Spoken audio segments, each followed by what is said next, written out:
What's going on, you guys? My name is Matt, and welcome back to Matt Does a Lot, where I like to talk about the things I'm interested in and show them off. And today we are going over the most interesting error Pokemon card sales that I found on eBay this week. Let's get right into it. All right, first up we have a Black Star promo Pikachu with what I would like to call the first edition error. So this was rated at PSA 7, and the error here is basically this card should not have had a first edition stamp on it, and it does, and it sold for $362.69 this week. Next up, we have a base set Clefairy with the double blurry print error. And so this is basically where the card was, the text was printed twice, which causes it to look blurry because the text was shifted a little bit over on the second printing. And it looks like there might be a printer hickey there, actually, on the right side of the artwork box. I'll put an arrow there just to show that. But this sold for $147.89 this week. Next up, we have a Glameow with a square cut error. And this one's interesting. Usually when you see a square cut error, it's just two of the corners, but this one has all four. So this and the CGC 9 sold for $49 this week. All right, next up, we have what I might consider to be the coolest Pokemon error I have ever seen.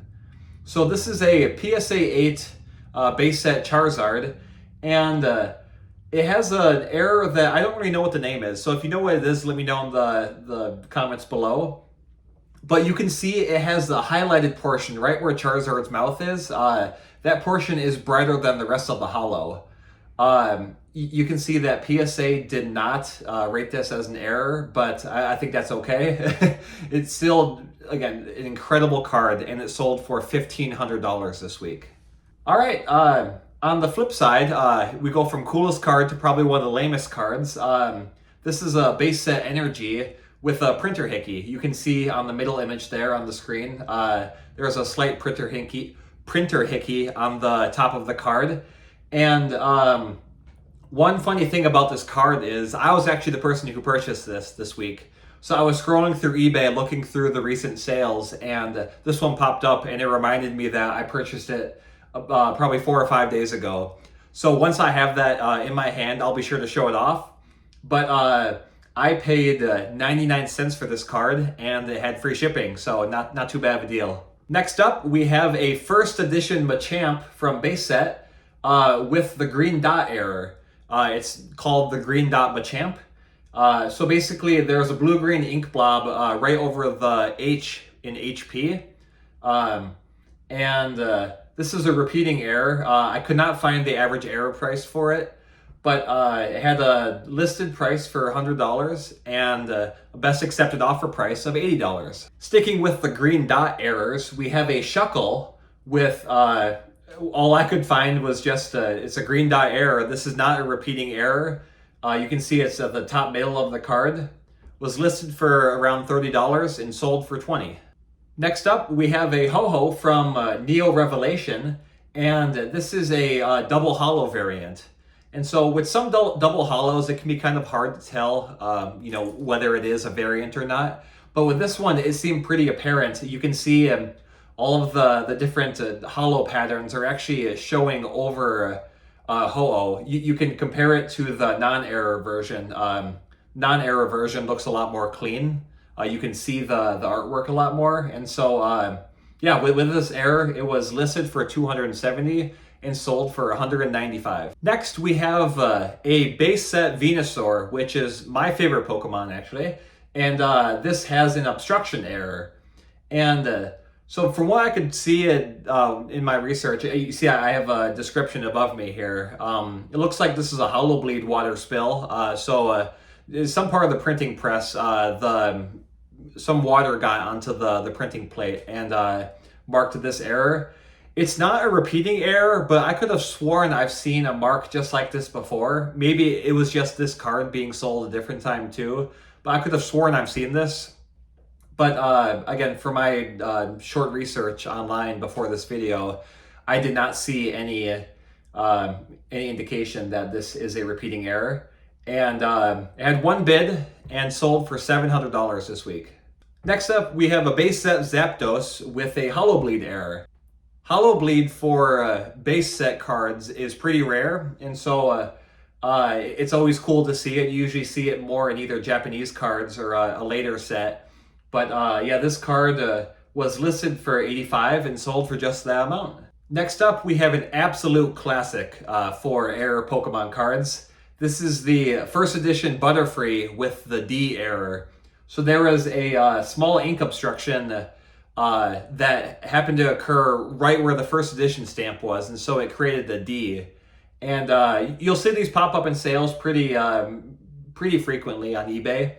And typically they sell for around $23. That was what I found was the average, but someone got a deal. This one sold for just $8.99. All right, here's the portion of the video where I talk about one not factory cut card. This one is actually pretty cool. This is from Fossil Set, and you can see I put the non-error card as just Raichu because that is the version of this card that was not factory cut. And so yeah, basically someone took an uncut sheet and cut the shape of a Pokemon card out. And this one sold for $571, which was the highest sale I found for NFC cards this week. Sticking on the theme of Raichu, we have a first edition Raichu with a PSA error label. So not technically an error Pokemon card, but I know there are some collectors that like to track down these types of errors. And so this is just a regular fossil Raichu, but PSA listed it as a first edition, and it sold for $45.99 this week. Next up, we have a PSA 9 Ancient Mew card with the Nintendo error. So I think these pop up several times a week when I'm doing my research. And yeah, basically you can see the non-error card. It says Nintendo there, but on the error card, they're missing the second N in Nintendo. And this sold for $231.60. And the only thing better than a PSA 9 card is a PSA 10. And so we have another version of this card. PSA 10 sold for $797.77. So you can see quite a bit more for this card in a PSA 10. Next up, we have a first edition Electrode from Jungle Set. And this is called the misprint artwork error. And basically they used the artwork from the base set Electrode, and they should have used the one on the left there for the standard Jungle Set. And so it's a pretty common error, but always cool to see it pop up, and it's a cool piece of Pokemon history. All right, next up we have a Bisharp with a miscut error. And usually you don't see slightly more modern Pokemon cards with a miscut sell for this much, but I believe the reason why is because it has two alignment dots on the bottom there. Typically, an alignment dot is the indicator for whether a card is a miscut or not. It's not the determining factor, but it's usually used to determine that, and or it's one of the factors to consider. But this one has two alignment dots, which I think is pretty cool, and I believe that is the reason it sold for $60 this week as the best accepted offer price. All right, next up we have a CGC10 Blaine's Charizard with the fighting symbol error. So this error on the bottom, or right below the artwork there under Roaring Flames, you can see discard all, and it shows an energy symbol, but that should be a fire symbol. And actually the non-error variant of this card is more rare, so there are less cards in circulation with the corrected error than there are with the actual error. And so this card sold for $1,049 this week as a best accepted offer price. Next up, we have a Rocket Scyther from Gym Heroes, and this just has a printer hickey. You can see on the left border of the artwork box, there's a small little dust particle that got on there in the printing process. And yeah, this sold for $35 this week, so it's actually not a bad price for a printer hickey. Not some people's cup of tea. I'm coming around to it. I've got a couple cards that has it. It's always cool to see some sort of misprint on a card. But yeah, didn't really sell for too much more than the non-error variant. Next up, we have a PSA 10 Top Sun Shelter with the blue back. And this is the no number error. So you can see there should be the number 90 next to the name in the pink box there. And it's not there. And in a PSA 10, this sold for $1,800, which is it's a lot of money. And speaking of $1,800, this Top Sun Seadra with the blue back and no number error sold for the exact same amount, $1,800. Next up, we have a PSA 5 Haunter from Fossil Set with the blue stain error. And you can just see in the artwork box there, near Haunter's left hand, there is a blue stain that has smeared across the hollow. This is a repeating error. This one is fairly rare. You'll see it pop up in auction from time to time. But yeah, it sold for $89.99 in a PSA 5 this week. Next up, we have a CGC 10 base set Blastoise with the no stage error. So on the top right of the card, it should say put Blastoise on the stage 1 card, and stage is missing. I don't know exactly how it was blotted out for this, but it is missing, and in the CGC 10, it sold for $1,500. Next up, we have a Hypnotoxic Laser with a miscut error. Nothing really too much to say about this. You can see it's definitely more skewed to the right than the left in this card. And it sold for $20 this week. Here we have another miscut error. This is a potion trainer. And this one might be considered a little bit wonky too. So I believe that's a term in the error Pokemon community. Where it's actually like twisted a little bit. You can see on the left side of the card, there's no yellow right there, but in the top left of the card, it's showing more yellow, which means that it was miscut and also twisted a little bit. And this wonky miscut card sold for $4.50, which is a great price for this card, honestly. I think this would be a great addition to any collection. Next up, we have a Black Star promo Dark Persian with the no HP error. So you can see the non-error variant of this card. It should have 60 HP in red there, but that is missing on this. And in the PSA 8, this sold for $349.99. Here we have a Vaporeon from Jungle Set with the no symbol error. So the symbol is missing in the bottom right corner of the art box there, or right outside of it. This is fairly common to come across when I'm doing my research for these videos.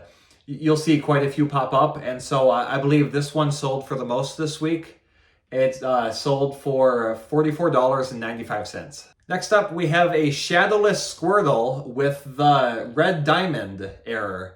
So you can see in Prevent there, on the right side of the card, there's a red diamond. This is a repeating error, and you can see that the value increases quite a bit for this card with the red dot error, I think, or the red diamond error.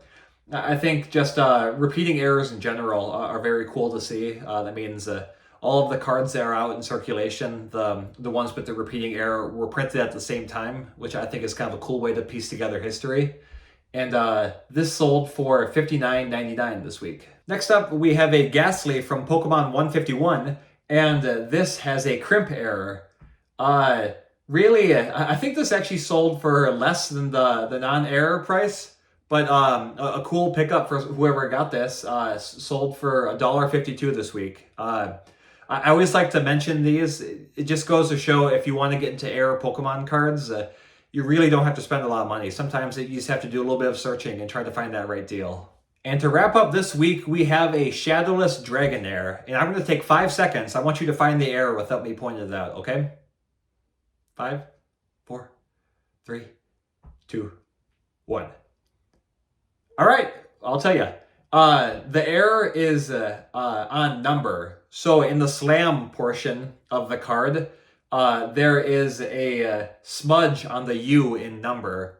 And this is a repeating error. It's a cool one to find. Whenever I'm searching on eBay for just my personal collection, I'll always just search for the Shadowless Dragonair just to see if someone listed it without an error, because sometimes it's hard to find every error Pokemon card out there. So yeah, it's a fun one to look for, and this one sold for $125 this week. All right, so that wraps up this week's auction. As always, please leave a comment on which was your favorite card that was sold this week. And also, please let me know if there's anything else you'd like to see in this video. If you've been watching the last few, I have been adding more information. I really do think around these cards, it's cool to see the more facts about like sale price, how it compares to non-error cards, and just everything else like that. So please let me know if there's anything else you'd like to see, and subscribe so you can see more of these videos. Take care, and thanks for watching. Bye.